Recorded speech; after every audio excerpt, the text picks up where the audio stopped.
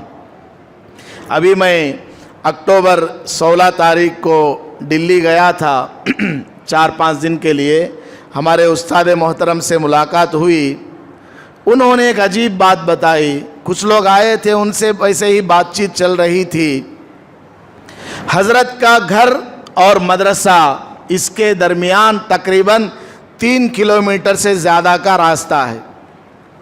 حضرت روزانہ مدرسے میں تہجد کی نماز پڑھ کر اپنے گھر پیدل اکیلے جاتے ہیں، آتے ہیں.